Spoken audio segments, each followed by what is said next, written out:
This episode of AmateurLogic.TV is brought to you by GigaParts.com, the amateur radio online superstore. Between now and July 31st, use the promo code ALTV-FREE6 to receive a free gift with your order. MFJ, the world leaders in ham radio accessories at MFJEnterprises.com. And by Icom, the exclusive amateur radio transceiver and repeater supplier for the 2013 Jamboree. Visit IcomAmerica.com/National Scout Jamboree for details.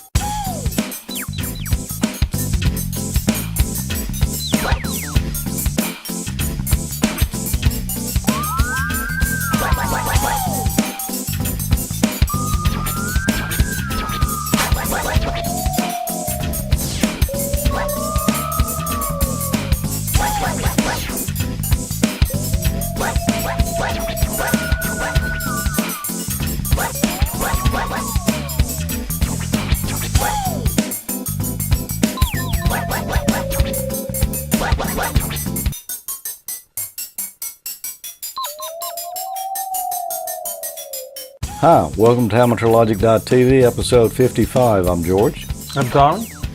And I'm Peter. And it's great to be back. Isn't that what we always say? Yep, it is great to be back.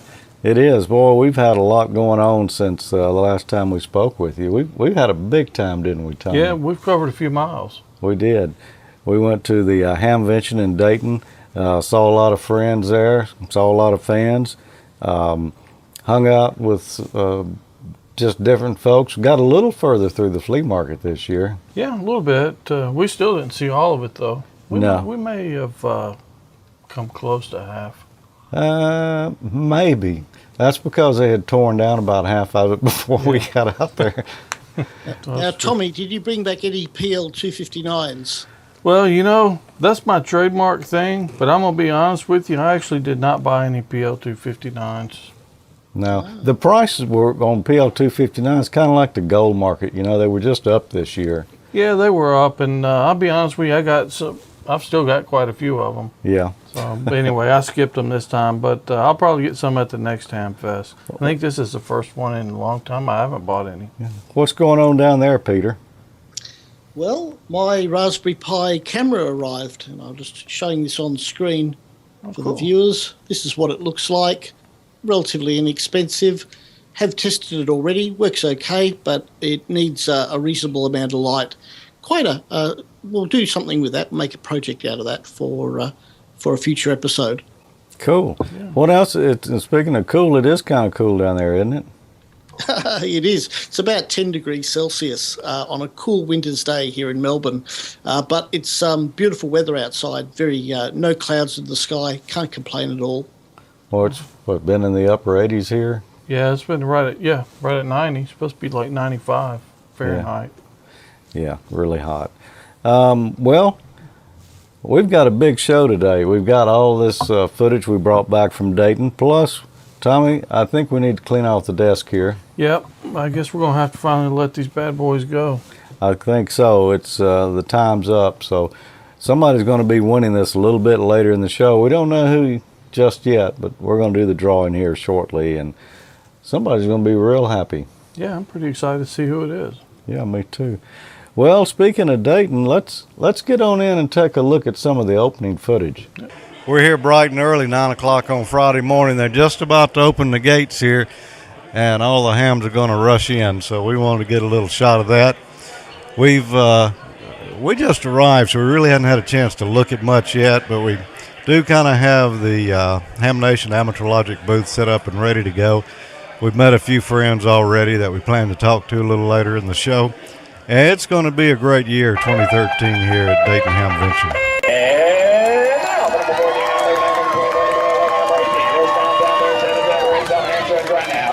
now, before the number 14. Tommy, we finally arrived. Man, we are in Ham Nirvana. Again. Boy, what a great time. And as happened last year, we still haven't got all the way through the flea market yet. No, we've hit about a fourth of it, but we're going to have to strike a trot and go that way to make sure we cover it all. We do. There's so much to see here. We have, events and all that we have to participate in, so we're kind of tied up at points during the show, but I don't even think just a ham who showed up here at the opening of the event and stayed to the end could see everything that's here. Think somebody called the police? I think they did. That was a close call. Yeah, they stopped for a minute, but I guess what we're doing must be all right. Yeah. Oh, what a great time we've had. We've seen all our friends here, a bunch of fans. And we took a group of guys with us last night to the awards banquet. Gordo and Bob and Ray from Icom and Martin from MFJ and all had other events they had to be at, and they were on my guest list for it. So we just picked out three guys. Three fans happened to be standing there, and we all had a great time. Oh, yeah, it was a blast. I enjoyed spending the evening with those guys, chatting with them. Well, Tommy, what do you say we get to shopping? Let's do it. Peter, you couldn't tell from that shot that the flea market is very big. I mean, that was just a tiny little corner of it. It's huge. Oh, yeah. I don't know how many acres that thing is, but it's just enormous. It really is. Well, and they fill it, well, obviously, with people coming in from all over the U.S. Yeah, I think just about the whole area there was full. There wasn't any empty space that I know of. Yeah, I didn't notice any. What do people sell there, George? Just about anything you could want, don't they, Tommy? Yeah, new gear, used gear, antique TVs, jewelry, just about anything, They really. even had hip replacement kits last year. Yeah, they did. Just I started to buy that. You just never know when you're going to need something no, like you that. really don't. But yeah, Peter, just a little bit of everything under the sun. If you're looking for parts, that's a great place to look. If you were looking for PL259 connectors, there were plenty there this year, but like we mentioned earlier, the price seemed to be up on them for some reason. Yeah, it was up a little bit. But, that was just the flea market area. Inside, it's in a number of separate buildings, and they were all packed this year, too. Yeah, you're diehard ham if you're watching the price of PL259, just like, The stock market? Yeah, big pork futures and all that stuff, how they do.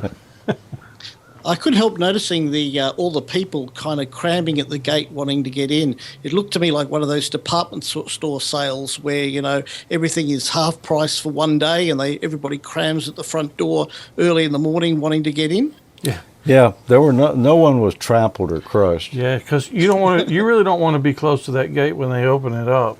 No, we had to back up. But how many were in attendance? I didn't hear final numbers, but it was something, I think, better than 25,000. Yeah, I haven't heard the numbers either, but I know it was packed. It really was. Yeah. Maybe you can make it over to that thing one day, Peter. You really enjoy it. You would.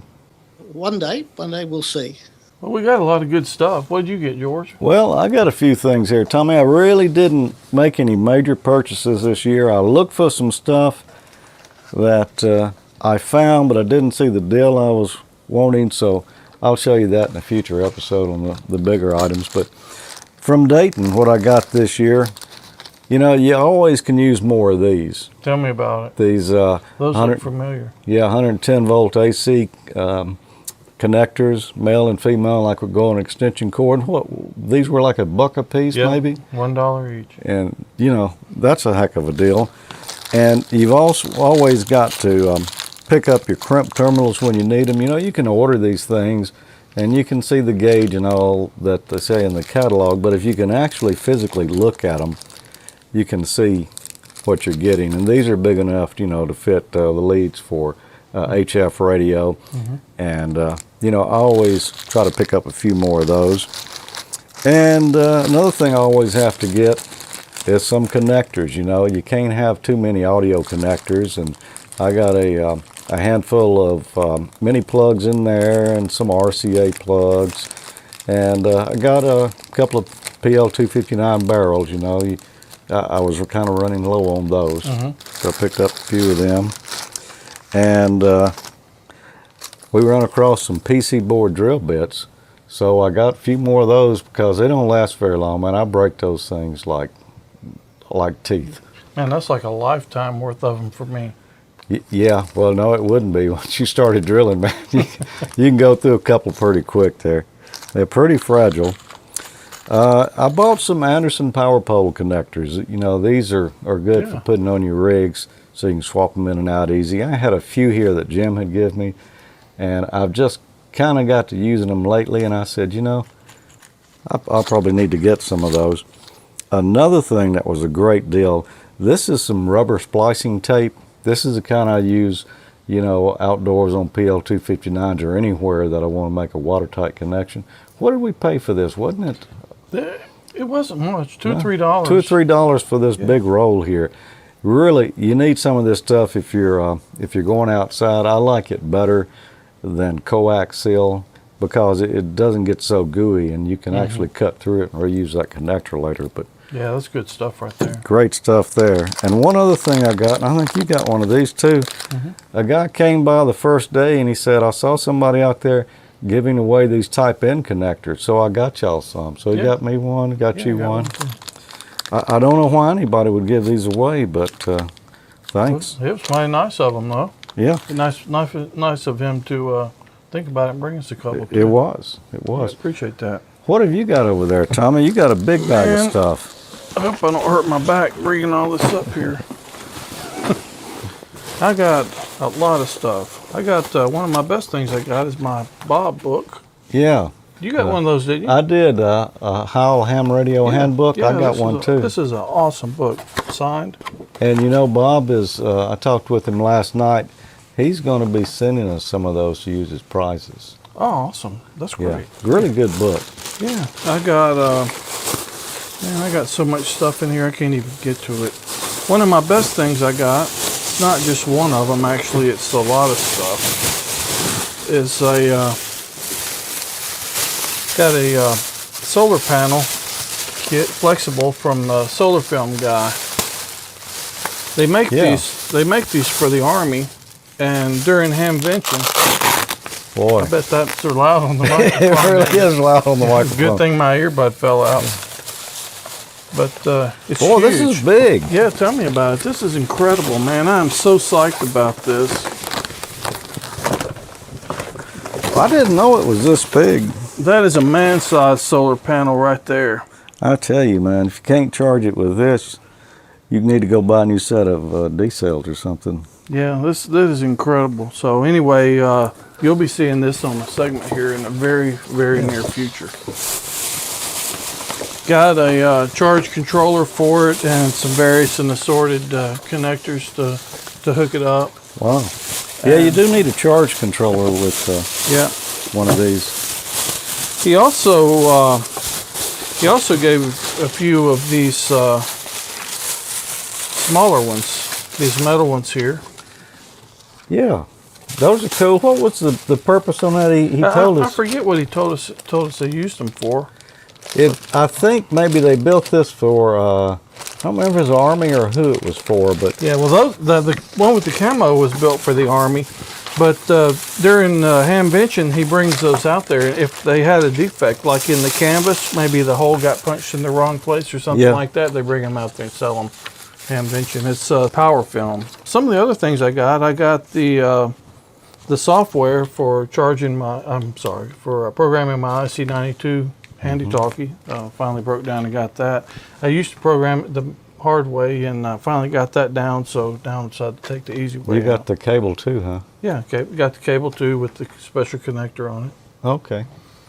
Cool. But it's nice. This is the RT Systems one. I got one of the type N connectors, just like you. You can't pass up free type N connectors, man. Those are great. And I got a pair of the extension cord ends as well.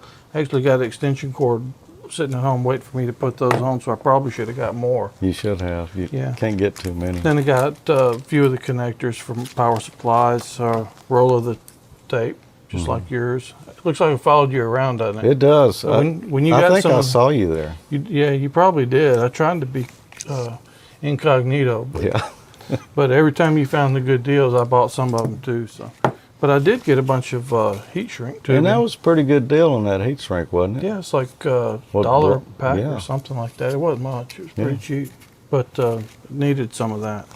So, no, Peter, we didn't come back with any brand new radios or anything like that, but we got a neat little things that, That's really what I like to do, is hit the flea markets and find the parts and things that I need, or something that's such a good deal I just can't pass it up. Oh yeah, there's just all kind of stuff out there. Actually, on the subject of heat shrink, I've always been a bit puzzled about, once you've actually got some heat shrink, how do you actually shrink it? Do you use a hairdryer or what, or do you use a lighter or what? Peter, I can't believe you've never used heat shrink before, but you use anything that's hot. You can use a heat gun, you can use a lighter, you can use a soldering iron. Yeah, most of the time I use the lighter for mine, but if I have very big, sometimes I get the heat gun out for it. Yeah. You know, I actually did buy some and tried it, but it wouldn't shrink for me. So I don't know, maybe I didn't have it hot enough. Was that another one of those good deals from China? No, it's actually my local electronics store. It should have worked. It really should have shrunk for you. You must not have got it hot enough. Yeah. You do have to get it pretty hot. Yeah, it won't burn either. You know, it'll really okay. take it. Well, we talked to a number of vendors and all while we were there, and we run across a guy that had a lot of crystal radios. We ran into Phil Anderson here, W0XI. Good to meet you, Phil. What is this booth you're at here? Well, I'll tell you what, it's a booth all about crystal sets. And the reason that we do it is primarily educational. My wife was a teacher before we retired, and we actually started this before we retired practically exactly 20 years ago. And over that period of time, all kinds of educational material on crystal sets, galena detectors. So is this galena right here? Yeah, that's a box of galena, and if you're a basketball fan, don't you think that looks like a Jayhawk there? I think we just got that #1 player instead of Kentucky or North Carolina. Anyway, so that's a big hunk of galena, and out of that you end up with a small part that you would mount in some woods metal and with a little cat whisker. And this makes the early diode detector for AM transmitters. So that was the home radio for people way back when. And the reason you still look at it is it's educational and a good background to kind of get into that. And then you can build this would be very old traditional set with a coil and a diode. Most people today use a diode like this, a 1N34 diode, but that's the traditional way of doing it. Do you have any with the blued razor blade? We don't do those. The blue blades are hard to find anymore, and but you could take a piece of copper and with candle wax and try to make your own detectors that way, or there's chemical detectors you can make also. And I actually made one by taking a single edge razor blade and heating it up real hot with a torch, and that worked. Yeah, then you get a little carbon on there, and carbon and steel as a combination is another detector. So these are all forms of diode detection. And most of the early diodes that were formed with glass like this one are point contact diodes. And then later, when you get inside a transistor, you end up with a semiconductor diode in various forms of that. So any one of them works good as an AM detector. So yeah, these just evolved, and then you have something like an antenna tuner to maximize the signal. And well, in this case, we've actually used a JFET behind here. This would not be considered a crystal set because it's also assisted by a battery to bias the JFET. So this would not be traditional. Some traditionalists would say, oh, that's not a crystal set. But it still is an AM radio kit or AM radio set. And so you'll learn a little bit about that. And then some of the things that have occurred over the 60s, 70s, 80s, 90s. The first one appeared around the 70s was a radio on a chip. It was called the Ferranti chip. These are once again now made in China. We import these, and this is a radio on a chip. And you can combine that with a coil and a battery and end up making yourself a radio that way that has quite a bit of pickup. Even though it's a toroid here, I can set this down and pick up 3 or 4 stations in Kansas City, no ground, no antenna. So, or if you replace it with a ferrite rod, you can pick up quite a few stations in the evening, but without the assistance of an antenna.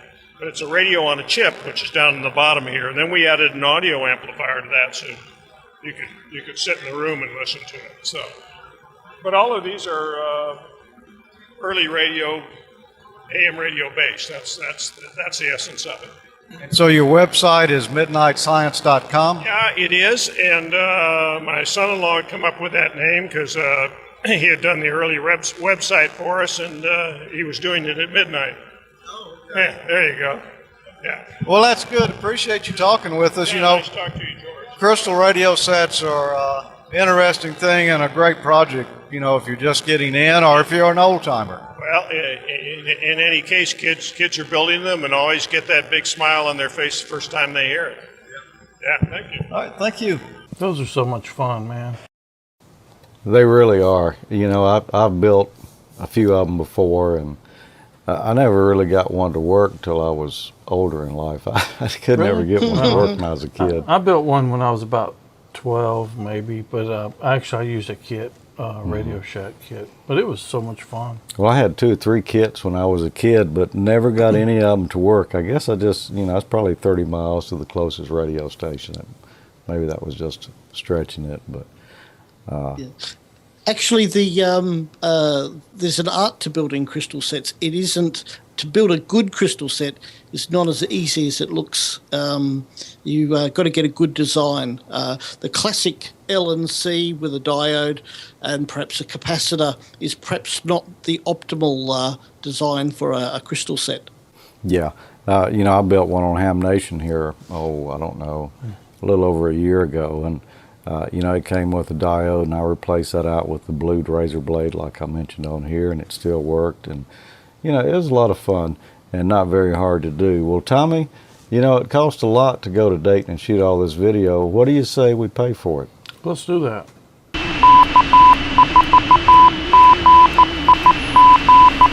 Built to last, the Icom 7410 is the only rig in its class rated for 100% duty cycle, making it the best choice for RTTY, contesting, and digital modes.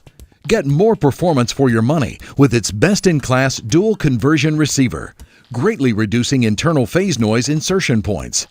The 7410's large LCD screen makes it easy to operate its more advanced features, and the USB port makes it simple to connect to your PC for rig control, logging, or digital modes. No other radio in its class can deliver the performance or reliability offered by the Icom IC-7410. GigaParts is the largest independent amateur radio dealer in the nation. Everything you need for ham radio, including books, DVDs, antennas, rope, coax, and tuners. GigaParts has it all and is open Monday through Saturday. Call us toll-free at 866-535-4442, and our friendly staff will be happy to help you find the right products for nearly any project and budget. Online shopping made easy with real-time pricing and availability, and free shipping on most orders. Go to GigaParts.com and enter to win a free radio. Have a question? Click on Live Chat for a quick answer. Low prices? Huge selection. America's favorite ham radio store is GigaParts. Use the promo code ALTV-FREE6 now through July the 31st, and you'll get a free gift with your order. It can be a hat, a pen, some cookies, a thumb drive, just various little things there, and they're going to throw something free in the box for you when you use that promo code. And do let them know when you call that you heard about GigaParts on Amateur Logic. They like to hear from the viewers and know that the message is getting out. And usually you can find your best deal there too. Yeah, they got great prices. They do. Speaking of building stuff, we were talking about the crystals a moment ago. I ran into my old pal Joe Eisenberg out there. Oh, awesome. Well, I ran into my old friend here, Joe Eisenberg. Joe, good to see you again. George. And we Huntsville was the last one we did. Yes, and that's always a lot of fun at the end of the summer. I always say the beginning of the warm weather season is Dayton, and the end of it is Huntsville. Yeah, it was a little more pleasant in Huntsville this year. It's raining out there right now to beat the band. But it's a good time to come inside and look for the goodies and all the new kits. There are quite a few here this year. What have you seen that caught your eye? Wow, there are several. One of them is the Hendrix kit from QRPkits.com, and they're selling them here. It's called the Survivor 75, and what it is, a lot of people don't like kits because they think they got to know CW, because a majority of kits have to do with CW. Well, this one is not CW. It is 75 meter single sideband, and it puts out 10 watts, so it is QRP. You can drive small amplifiers with it and get, of course, a lot more output if you have an amplifier like your Tokyo High Power and that kind of thing, if you want to do that. If you want to run it barefoot, you're going to get 10 watts of single sideband, but there's a digital display option and even a microphone that you can get for it. And it's kind of a package deal. What's neat about it, like I said, is it's 75 meter single sideband, not CW. Yeah, I stopped by over at QRP Kits and spoke with them, got a couple of things I'm going to be building in the future here. I don't even remember which ones they were right now, but they had some good looking stuff there. Yeah, they have the Weber Tribander, which I built last year. And that's an interesting kit. It also has a digital display, and that's standard with that kit. And it has a keyer built into it, and now they have an option to work the 5 fixed frequency 60 meter channels. That kit lets you choose any band from 80 through, I think, 17 meters, 17 or 12 meters. And you can pick any combination of 3 bands, and one of those bands can be 60 meters if you want. And they added that option because that is a CW rig, and now we're allowed to use CW on 60 meters.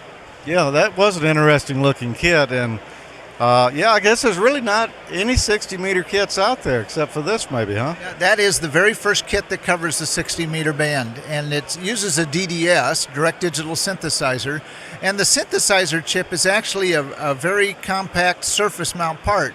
Now that's the bad news. The good news is the surface mount parts are already put onto the board for you, so you don't have to do any surface mount. All you do is the through hole parts. But you know, except for the really small stuff, I'm not afraid of surface mount, and I know you're not either. Well, I kind of do it when I need to. They do make surface mount kits. In fact, Hendrix has an SMK2 CW transceiver that is all surface mount. But what's interesting about that one is if you use the solder paste method, you're able to do it with a embossing heat tool and melt the solder on it. So all you need is the tweezers, and you put these little drops from a medical syringe on the pads, and you set the parts down on it and you heat it up, and it just melts, and then you take the heat away and you got yourself an instant board.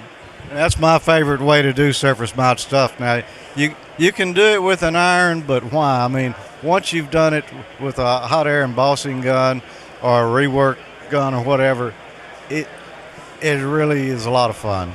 Yep, and the other bargain I picked up was at the 4 Days in May vendor night, and that was on Thursday night. That's kind of an interesting night because they catch everybody while their pockets are still full.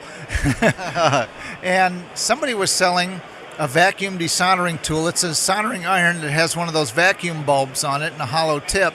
And it was $20 in a hard plastic case, brand new, and extra tips. And I thought that's a good deal, so that's going to be something I'll probably be showing off in the near future as well, because it's a great help when you're building kits, because that hollow tip iron lets you suck the solder clean out of a plated through hole.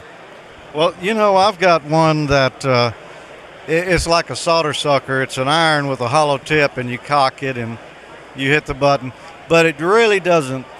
It kind of works, but I end up going back to solder wick so much. That's on my shopping list this year, and I haven't found it yet. I want a good, inexpensive desoldering gun or desoldering station. Have you seen anything here? Well, I've seen a few. Besides the tool that I saw, there was a couple of things over at ACDC, and there were a couple over at EAE Sales, and a few scattered inside the building here. Well, I still haven't made it all the way through the building yet, and probably won't be able to before this is over. It's just so much to see here, but I'm going to do some more looking out, because I've always avoided buying one of those because I thought they were just way too expensive. But if I can find something between $100, $200, I think it's time to pick it up because I'm spending that much on solder wick now, it seems. Yeah, he has some tools. In fact, there's one called the Heiko 808, and he has some refurbished ones that are under $200. Now, it looks like a big soldering gun like the old days, but it actually has a vacuum and everything in it. And all you do is you put that hollow tip down on your connection, and you pull the trigger, and it sucks it up into the gun. So it's all in one piece. It's kind of big, but the tip is small enough, and it works really, really good. In fact, that's kind of the tool that's probably the most popular amongst kit builders. Now, I've seen that one, and I looked at it. I was kind of leaning away from a gun because I was thinking, that's kind of heavy. But you're saying that is a real popular one, huh? It's very popular, and the neat thing about that is, as opposed to your plungers or your bulb-type desoldering tools, is as long as you're pulling that trigger, you're still bringing air in through that hole. So one that might be a little more stubborn, it can take care of that. Cool. Well, what else have you been into since we last spoke? You build something every month, don't you? Yes. One of the things I was involved in the prototype build of the Cyclone 40-meter CW transceiver for the 4-States QRP group. And now it's for sale in its final form. And when I wrote the article for the March issue, it didn't have all the features that we put into the final build. The final build of the Cyclone, which is a neat kit, is a CW transceiver, but it's tuned with a PTO. It's kind of like a slug tune type oscillator, very, very stable. But what's interesting about it is it has a little button on the front. When you push the button, it tells you in CW what frequency you're on. So it is a CW transceiver for 40 meters, but it tells you what frequency you're on when you push the button. That's cool. Have you played with any of the Arduino or Raspberry Pi or any of that type of stuff? You know, I haven't, but I'm told that somebody just left me a kit in our booth, and I'm going to be working on one. Apparently it's a TNC to be used with the Raspberry Pi, and a way to do packet with the Raspberry Pi. And I think that's a really cool deal. The Raspberry Pi kind of lends itself to add-ons that can be put in kit form, as is the Arduino. I have not really done a lot with it yet. However, in the May issue of CQ, you'll see I am working with an Arduino-based open QRP transceiver. And what it is, it uses the Arduino as a frequency counter as well as for memory and control functions on this radio. So it's very interesting. It's also the CW keyer and so forth, all in the Arduino. So when I say I haven't done Arduinos, that's not quite true. I am working with it, but I have not done the Arduino with the shields and stuff yet. But I just got my feet wet out in the exhibit area. In fact, I saw that the Mad Scientist Supply from Wisconsin has a whole set of different types of Arduinos and shields. And they're out in the flea market? No, they're inside. They're inside in the North Hall. I'm going to have to stop by. They had some neat stuff in Huntsville, and I'm just starting to get into that myself. I've done a few small things. I just bought an expensive Ethernet shield from Arduino. It was like, I think $18. So now I'm looking for that project to where I can put an Arduino into full-time use for something. They have all the shields that you need, and I was surprised at how much Arduino equipment they have there. And it's pretty reasonably priced. And what's neat is you can program it. There's a lot of programs you can download. It's all usually open source and freeware. But the neat thing is, if you take the time to learn how to program it, you can modify the program yourself and add your own features. It's really not that difficult. I'm a programmer, of course, but I don't know that language that it's in, but you just look at it, and it's pretty common sense. You can find all the different examples and just take the pieces of the different ones you want and put it, and copy and paste them in. Well, Joe, it sure was good to speak with you again. Good to see you, George, and congratulations on your Ham of the Year award. It's well deserved. Well, thank you. I appreciate that, and I guess we'll be seeing you in Huntsville in a few months. You bet. I look forward to it. 73. 73's, George. You know, it's always fun to run into Joe at these places, man. He and I are a kindred spirit. Yeah, he's a sharp dude. He is. He really is, and he shares it all in CQ magazine. You know, he said I won Ham of the Year. That wasn't actually correct. It was the Special Achievement Award for Right. this year. But they didn't Yeah, give well, the Ham of the Year. congratulations, George, from Down Under. Oh, thank you, Peter. I'm still waiting on the award to show up. It should be sitting right here out front. I talked to Michael Coulter of the awards committee earlier this week, and he said it had not been shipped out yet, and he would be getting it to me in just a few days here. So Cool. yeah, that'll be cool. I didn't want to stick that nice glass award in the suitcase with all my tripods and other stuff. Yeah, I wouldn't trust that with the airlines. No, I wouldn't either. You know, we shot a lot of other stuff there that doesn't really fit any particular category and doesn't have any narration with it.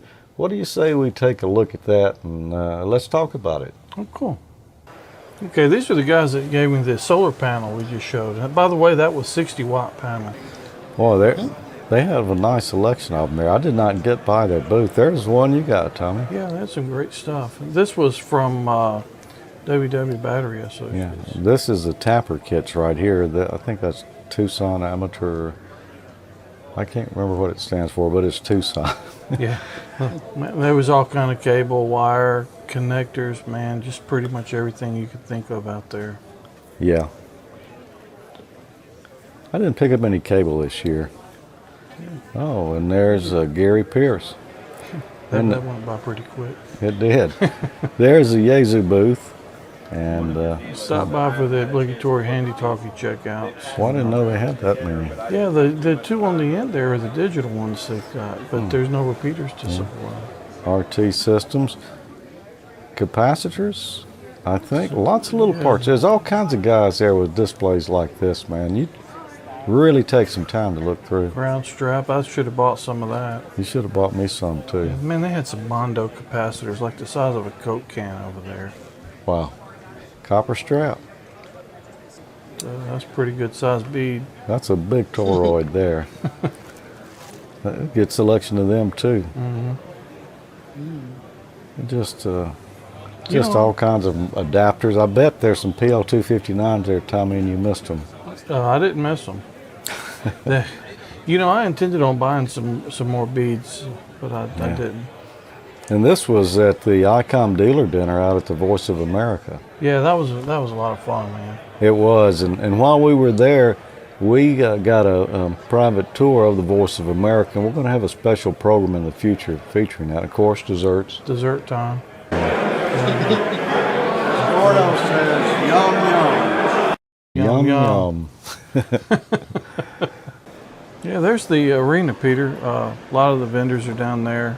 But the Hamfest was in quite a few rooms, plus outside.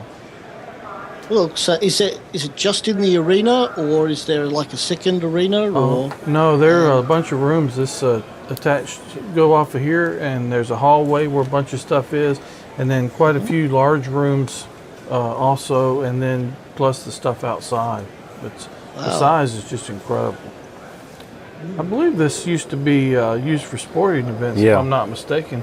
But I don't think they use it for anything else anymore except the I don't know. There was every kind of antenna you could imagine there.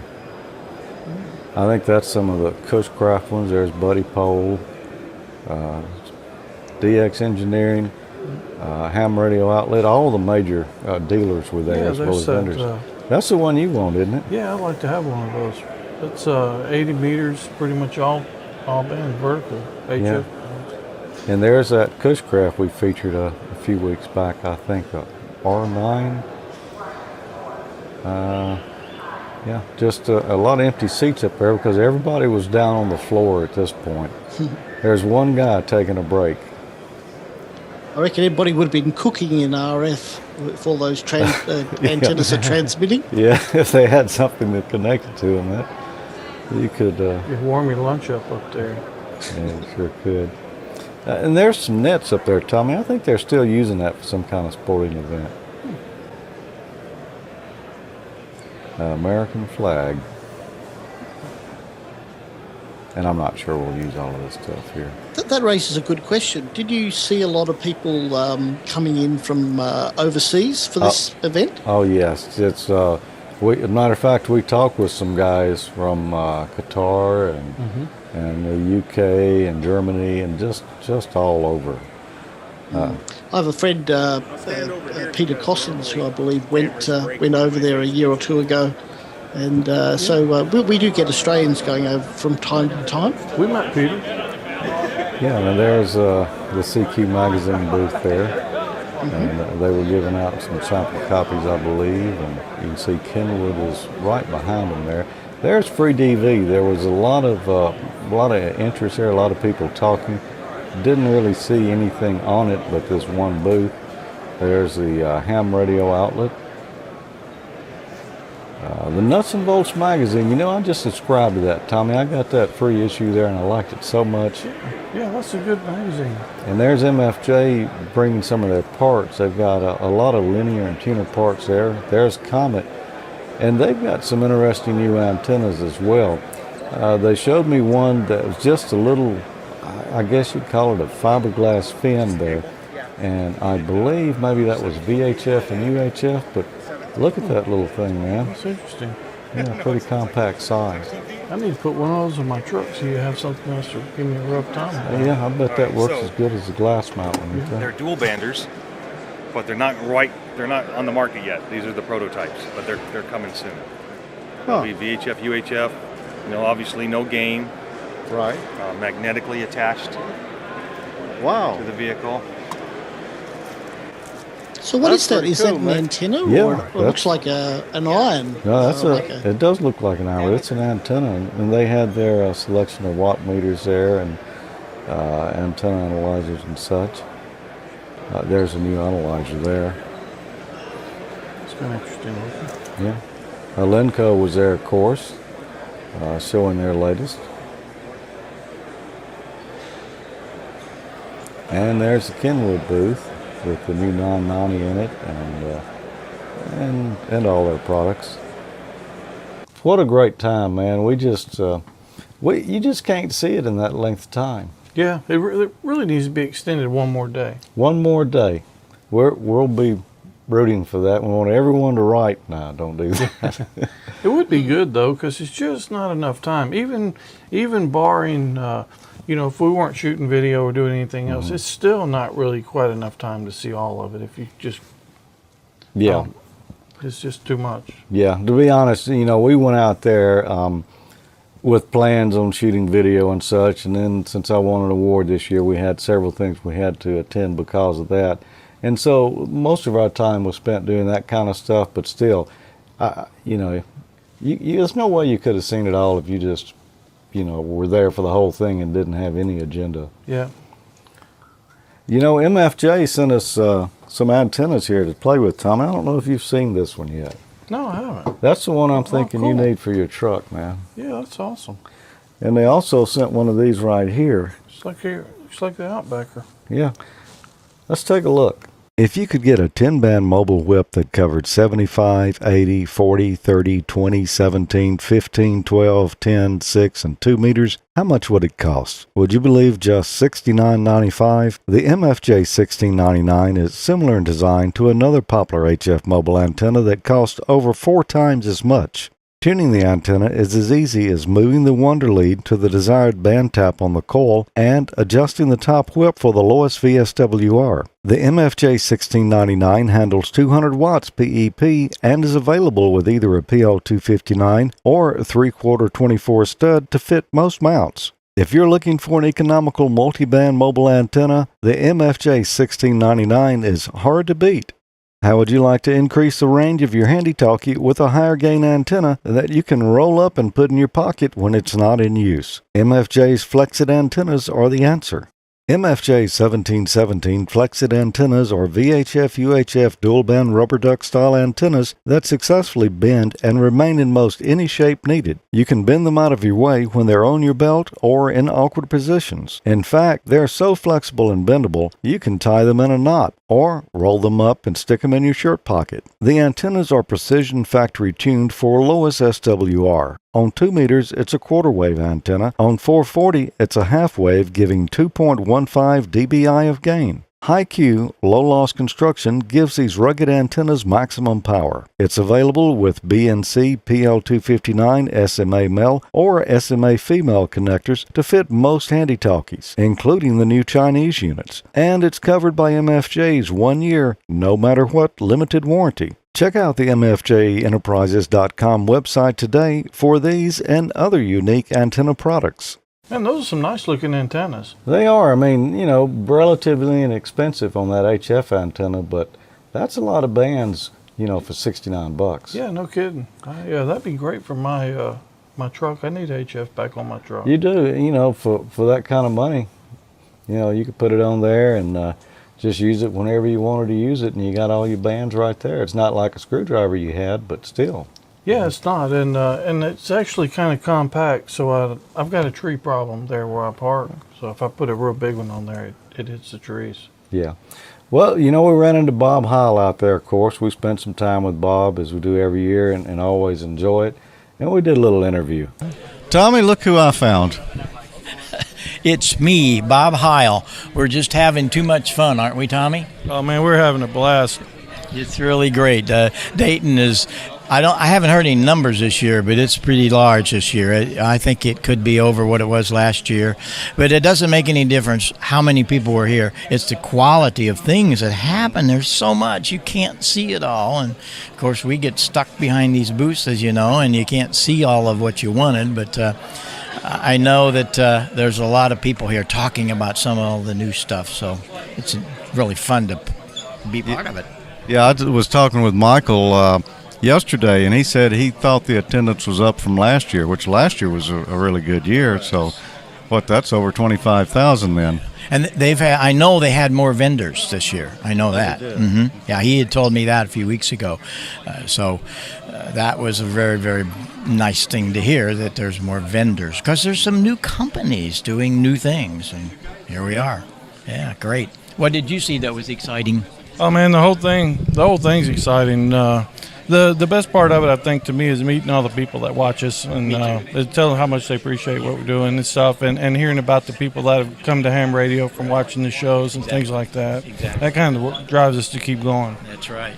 And I personally am so thrilled that George got the special award. Well deserved, my friend. That's really cool. Yeah, that was great.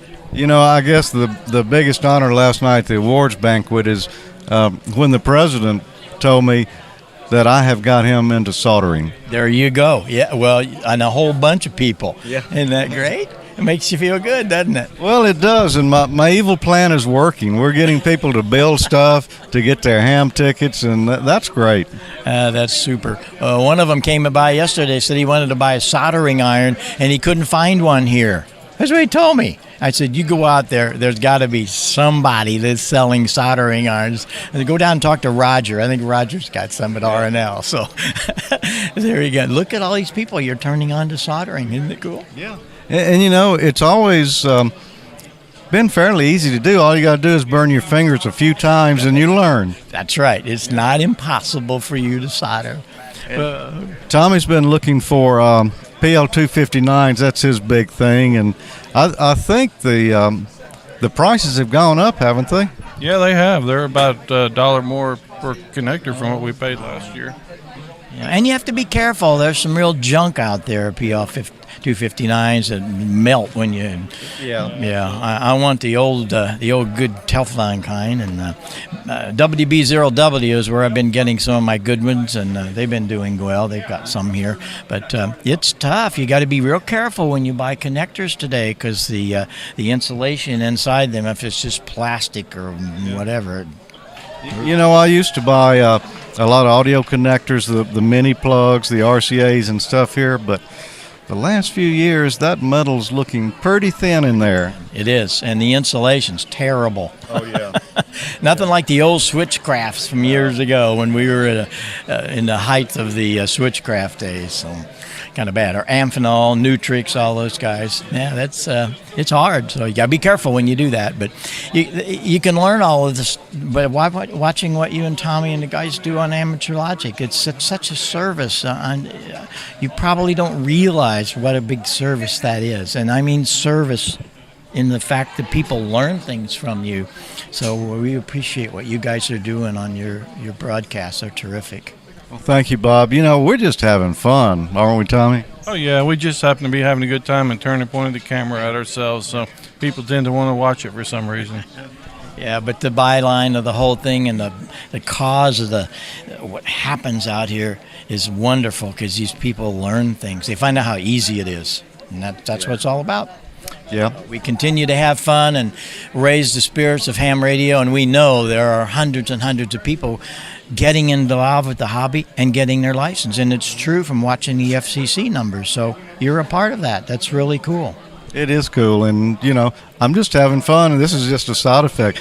I want to ask you about your book, Bob. Have you been kind of swamped with, do you have writer's cramp?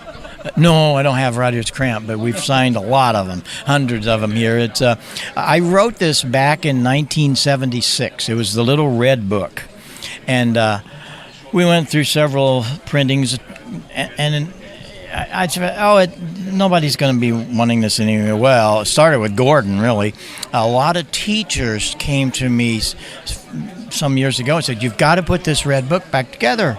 And I'm saying, well, it's going to be work to do, and I don't think it's worth it. Well, yeah, it is. Well, bottom line is, there's been a lot of people, there's 4 or 5 of them that's really put their heart into making all of this happen. And then I wrote a lot of new chapters about things today. And there's a lot about phased arrays, and as you know, I've proven that on the Ham Nation shows. Phased array is amazing. When you get 20 dB front to back on 75 meters or 40 meters, that's wonderful. Yeah. The secret is a piece of coax, the right length. That's it. And so many guys would think, oh, phased array, and you think about all kinds of things, a lot of expense. No. It's just wire, huh? It's wire. Yeah, it's wire. But the right kind of wire in the right place. And there's all kinds of things in here that we bought in, the new stuff. And I'm really quite proud of what happened, because the team that helped me put it together has just been sensational, and it's the success of this book. The success will come when all of the guys start coming back to me. I learned something, and that's what happened with the little red book. So Heil Ham Radio Handbook, and all the dealers have it now. So we're really happy, and we introduced it here. We're happy with the results of it. So we'll see where we go from here. But one thing about it, just like the shows you do, it's teaching guys on a simple level, not third-degree engineers, because that's how most of us learned. Mm-hmm. And we want to continue that and carry that tradition on. That's what ham radio is all about, especially for me. I love it when I hear people come into the hobby and say, wow, because of Ham Nation and Amateur Logic and all the things that are out there now, we learn things from you. And that was great. And hearing so many of them, I had heard of ham radio, but I didn't know what it was, and I saw y'all, and it looked like fun. And boy, Gordo's such a resource too. You know, my son just took his technician and passed it with 100%. He's going for the general next month using Gordo's books.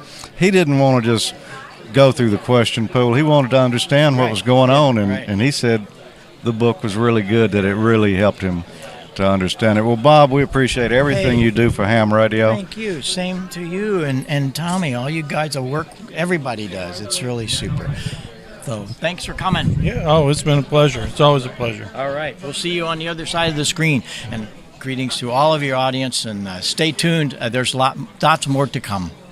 Bob is such a nice guy, man. Oh, man, he is. He's great. Genuine nice guy. He really is. Does so much for ham radio. He does, and you know, I'm just honored to be able to work with him some, and we both gotten to know him fairly well through seeing him at these different events. I always enjoy getting to visit with him. And hopefully we'll see him over in Huntsville. I don't know if he's coming. Are you coming? Absolutely. I am too, and we're going to see Joe there. He is going to be at Huntsville this year, so I think our friend Tom Samasico is going to be there. And if we could just get Peter to come on. One day, maybe. Yeah. So it's a fair way to come. Well, it is. It's not a weekend trip, that's for sure. Yeah, I bet you Ray will be there. I know Ray will be there. And you know, Icom is talking about the Boy Scouts this month. K2BSA, the official radio station for the National Office of the Boy Scouts of America, will be very active in July. Next month is the 2013 National Scout Jamboree. Don't just be a contact, be an ambassador to this incredible hobby. Amateurs operating the K2BSA stations will receive a commemorative powered by Icom K2BSA QSL card. Talk to the scouts and share the magic of amateur radio. The National Jamboree takes place over 10 days from July 15th through 24th. The event is held once every 4 years. This year's event will be held at the Summit Bechtel Reserve in West Virginia. This summit is the new permanent home of the Jamboree. This year, K2BSA and Chairman Jim Wilson, K5ND, will be live at the summit. 4 Icom 7200s, 2 9100s, and 1 7600 will be engaged in HF demonstrations. Satellite communication and a contact with the International Space Station are also scheduled. 3 Icom 2820s will monitor the repeaters Echolink and D-Star. Go to K2BSA's Jamboree Live webpage for on-the-air frequencies and information on how to engage with K2BSA while on the site www.k2bsa.net/jamboree-live. Icom is the exclusive amateur radio transceiver and repeater supplier for the 2013 Jamboree. Check out the K2BSA website at www.k2bsa.net for updates on the 2013 National Scout Jamboree. And make sure you visit Icom America's website at www.icomamerica.com/National Scout Jamboree for additional BSA information. Well, we ran across our friend Ray at Icom here, and it's not a visit to Hamvention without stopping in and say hi to you. Well, I appreciate it. We've had a good time this year. Good crowds coming through the booth. A lot of demonstrations here, as well as some of the presentations that we streamed online. And who knows, maybe you guys get a chance to look at them. I know George was in one yesterday that we'll have streamed on there. So, good show for us. Oh, great! So they will be archived, so you can go back and see them later. Yes, we did archive. There's actually 3 different days that we did videoing. All day Thursday at Contest University out of room number 1. On Friday, we did 3 hours of D-Star Infocom. And then Saturday, out of our booth, there was, I think, 7 different presentations.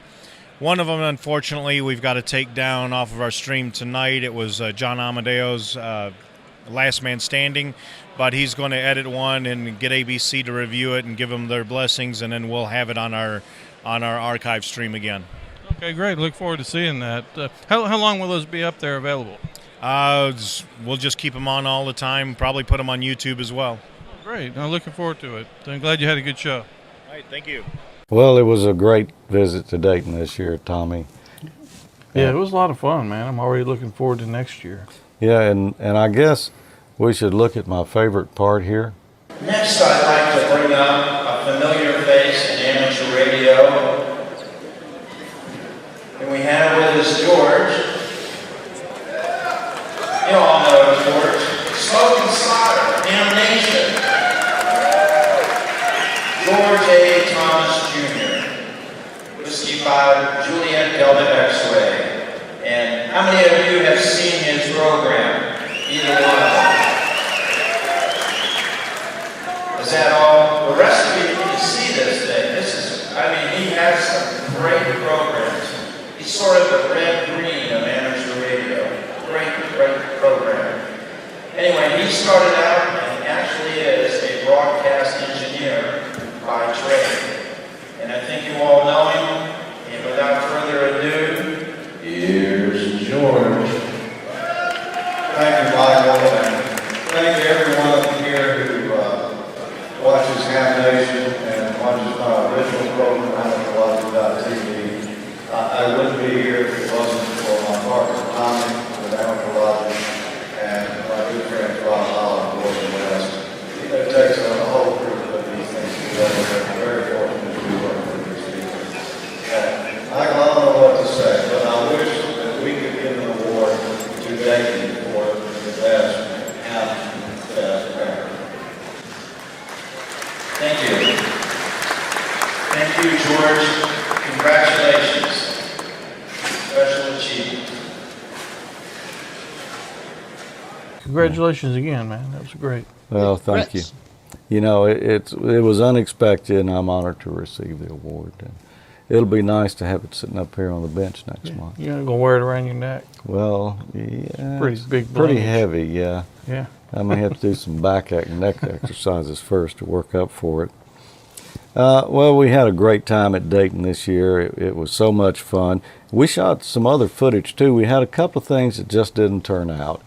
One was an interview we did with Ted Randall, who does the QSO radio show, and we had some audio problems. So we're going to try to get Ted on with Skype and see if we can't do that again, because he was real fun to talk to. Yeah, the other one was Qatar Amateur Radio Society.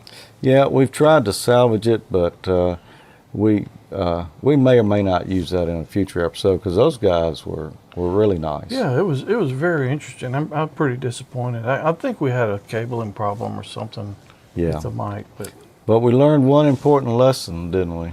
Yeah, headphones. Yep, got to have headphones when you're out shooting something live that you can't repeat. Yeah. But we did shoot a couple of other things that you'll be seeing in some special shows coming to the future.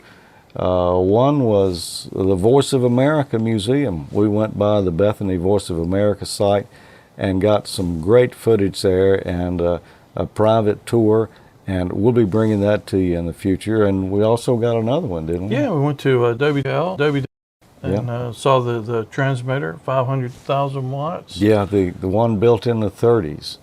Yeah, that's incredible. Both of those places were just awesome. They were worth the trip to Dayton. They were, and they were only a few miles from each other. So if you're ever up that way, you definitely want to stop in and see both of those. Yeah, both of those have some cool websites too. Yeah, now WWL, I don't know if you can get tours on that on a regular basis, but the VOA has tours. I believe it's every Saturday, but we'll be giving you more information on that in the special VOA show that's coming up. Well, Tommy, what do you say we clear the bench here? Yep, I guess it's about time, isn't it? Yeah, do you agree, Peter? Yes, somebody's got to win it. Yep, and it can't be us. Tommy was saying that he hoped it's the guy whose call letters are written on top of this radio. Yeah, whoever that is. Otherwise, somebody's going to have to apply for a vanity call. Yeah. But let's just tell you quickly what we've got here. It's the Icom IC-7200, courtesy of Icom. And you've seen it before. We've talked about it a lot. It's probably the most rugged radio of its class that's out there. It's going to be great for field day for someone. Yeah, custom paint job also complements the GigaParts, right? Yeah, it's going to be in olive drab green like this one right here is, or it's going to be in Vietnam era camouflage, or digital camo. Yeah, the new digital camo like it's used in the desert. And boy, nice radio. We've got a power supply there with it. That's the MFJ MV. What is that? I don't have the number written down here. It's the only power supply that's this small for a switching supply that can put out enough current to power an HF rig. Yeah, it's a cool little supply. And we've got some antennas for you here. We've got a Radio Waves DX80, courtesy of GigaParts. And they also threw in some guy rope here. Yeah, I got some rope here to suspend it from the trees. Mastrunt, I'm probably saying that really wrong, but this is some cool, strong, really fine little rope. It is for something that small. We don't know if it's squirrel proof, but maybe Tommy will get some in the future and we can do some tests. They've been working on mine already. Yeah, and MFJ also is throwing us in another antenna set up here, and that's this big ear antenna. You remember we've shown that to you. It's got the 18-foot telescopic whips, 2 of them. It's got the mount here, and as well it's got a coil on it.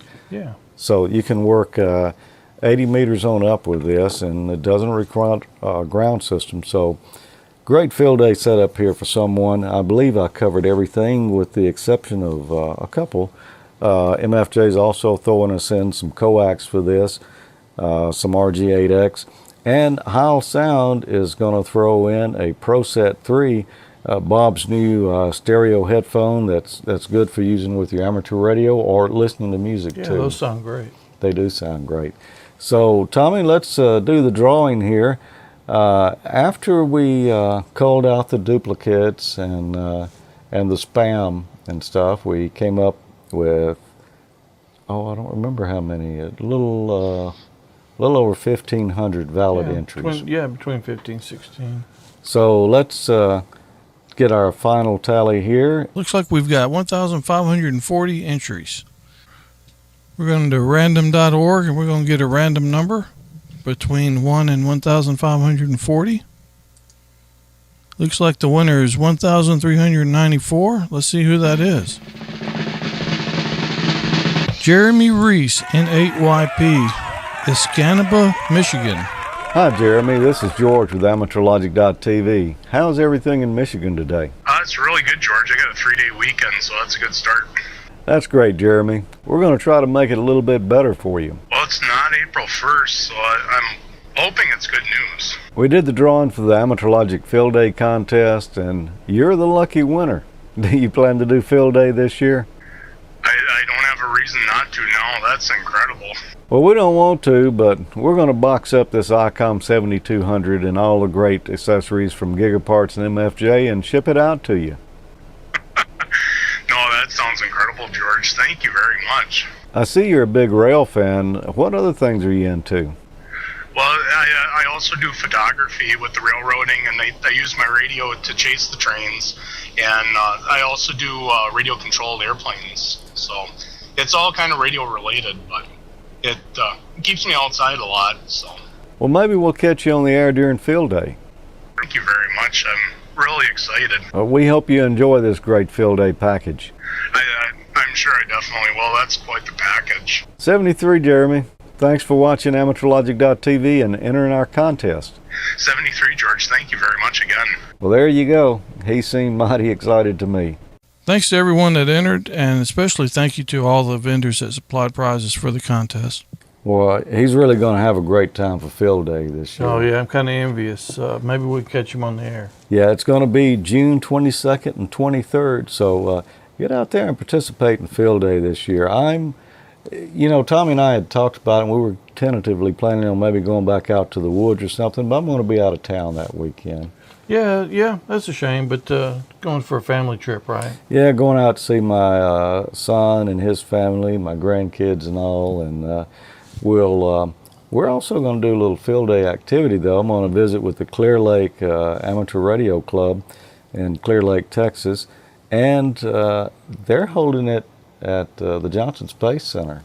Oh, that should be fun. Yeah, so the NASA Club's going to be there too, and hopefully we'll get to see how rocket scientists do it. Oh, that should be pretty impressive. Yeah. Do you know what you're going to do yet? Well, I've got a plan. I guess I'll go ahead and say what it is. I'm not sure if I'm going to do it.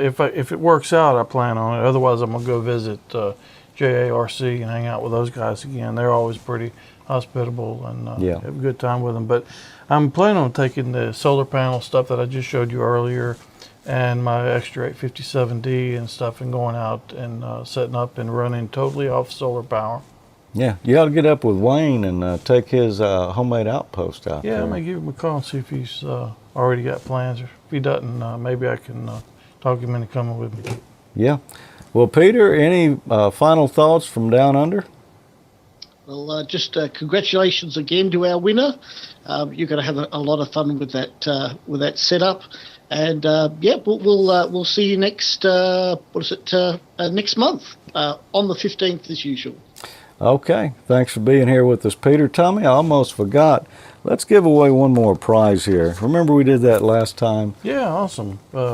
Constructing HF wire antennas from Jerry Buston. That's a cool book. I've got one of these. Yeah, and I'm sorry, only one person can win the Field Day package there, but somebody's going to win this book. Let's just pick out one more number for that. 217. Douglas Mark, another extra class. Douglas lives in Davison, Michigan. Wow, man, Michigan's cleaning up. K9EID. Congratulations, Douglas. We'll be getting this book out to you next week. So that's it for this month, and a great time in Dayton. I hope you enjoyed watching some of our escapades there and visiting with some of our friends. Yeah, it was a lot of fun. So, yeah, if you didn't get to go, maybe that gave you a little sense of what's going on. Yeah, and why you need to go next year if you possibly can. You got to do it at least once in a ham's career. The bad thing about it is if you do it once, and well, really not bad. It's kind of like Lay's potato chips. Yeah, you're going to go back because I just can't even imagine not going back next year. Yeah, me too. Well, we want to remind you all your Amateur Logic resources. There's going to be a net, and I can't see the calendar from here, Tommy, but it's going to be Monday night. The 17th? That sounds close. Yeah, because I'll actually be on the way to California. I'm not sure if I'm going to be on it or not. Okay, that'll be on Star, Do Drop In Star, or node number 355800 on Echo Link. And we want to thank Dave and Steve and all the guys at Do Drop In for running our monthly net. We only do it once a month. We do it the first Monday after the show's released. Yeah, they do a great job on that. Appreciate that, guys. And where else do they need to check online to learn more about us, Tom? Man, we are everywhere. We're on Facebook. We've got a Facebook group. Check us out on there. We're on Twitter at AmateurLogic. And we've also got a pretty active Google Plus group now. Yeah, it's getting started pretty good there, and we're waiting to see what Mike Morneau posts pictures of us next time, Photoshops. Those are so funny, man. Yeah, and remember, you can watch Amateur Logic on Roku. You can get downloads from the website. You can get it from iTunes. And don't forget our wiki. And YouTube. And YouTube, yes. And probably 2 or 3 other places we forgot to mention. Yeah. But yeah, check out the wiki. Dan does a good job on that, and that's AmateurLogic.TV/wiki. Yeah, that's Dan N9LVS. And I guess that's it for number 55. Boy, what fun we've had, and we're really looking forward to seeing you all again next month. And we don't know what we're going to do, and well, business as usual. Business as usual. All right, 73, everyone. Yep, 73. 73s.